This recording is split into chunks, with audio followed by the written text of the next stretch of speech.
Hi, my name is Jason Pritchard and I'm 32 years old. I was born in Red Deer but raised in Calgary for most of my life. I've been a part of an organization called Youth with a Mission for the past 10 years or so. And I'm married to my beautiful Finnish wife named 𝒥𝒶𝓈𝑜𝓃. And I also edit these videos. And this is my story.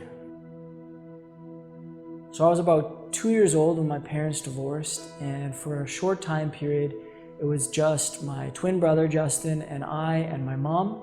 And she was welcomed in by her mom, my grandma, where we slept on her floor. And for a short time period, we didn't have much things. I mean, a lot of the stuff that my mom had was secondhand or things she won off a radio station, like a VCR. So the beginning of my life was kind of a humble beginning until she met a very godly, Christian, conservative man who is my stepdad. As a young boy, I think it was hard for me to grasp whether or not having two dads was a good thing or a bad thing. I think at times I looked at it like it was a good thing, that it was like double the Christmas presents. It was totally cool to have two dads. It wasn't later until life that I realized that it was difficult. It was difficult for me to grasp and understand fully God's love and acceptance for my life. In the world with my mom and my stepdad, we were really well taken care of. I mean, we were taught disciplines, we were given boundaries, we ate meals together. My mom taught us to be very polite, very well-mannered. We just had a healthy upbringing on that side.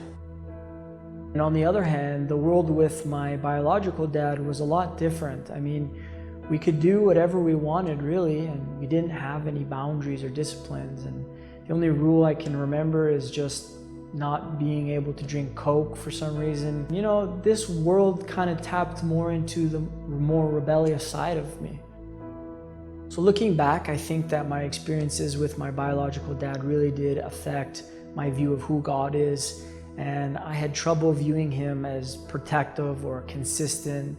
I saw him a lot more like my biological dad, who was harsh at times and upset and passive. And I found myself going down this like dark spiral as a teenager and full of destruction, and I just couldn't seem to get out of that. It got so bad to a point where my mom had to come and ask me if I wanted to go live with my dad, my biological father.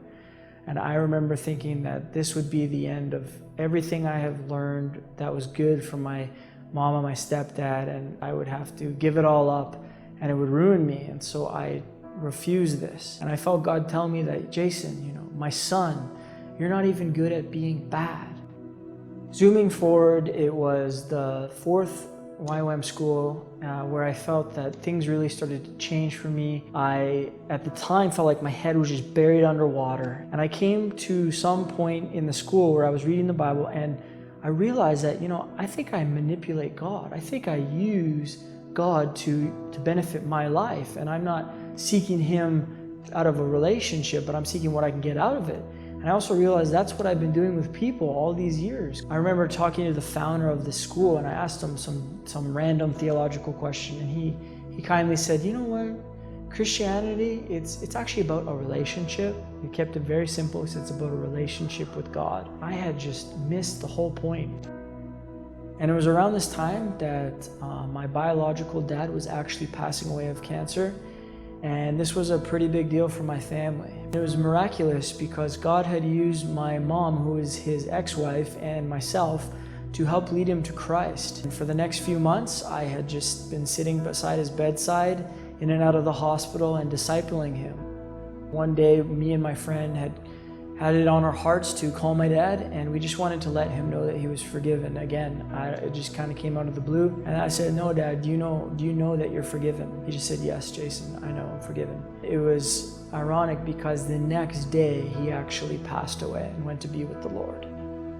This past June, me and my wife got back from this marriage boot camp called Time Out with LL Ministries, and all this bitterness and this anger had been stirring up in me about my dad from when I was a little boy. And yeah, I just realized that I needed to forgive him again from my heart. I just basically was crying and just letting out all this pain that I had. I was so sad that he let us down so many times and that he wasn't always a good father. But by the end of that, I had released this weight and this bitterness that I had. I just let it all go, and I said, but Dad, I forgive you.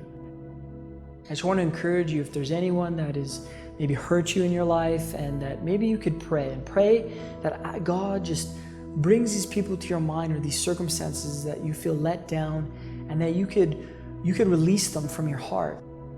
And as of today, I just feel a sense of freedom to not seek an approval that I already have. He's telling us that we are His children, and we are His sons and daughters, and that what He's just asking of us is to believe that we are no longer orphans, and that we are fully and accepted. Even when our earthly fathers or mothers didn't give it to us, He wants to give all the love that we need, and because of that, we can rest in the fact that we are sons of God and loved by Him.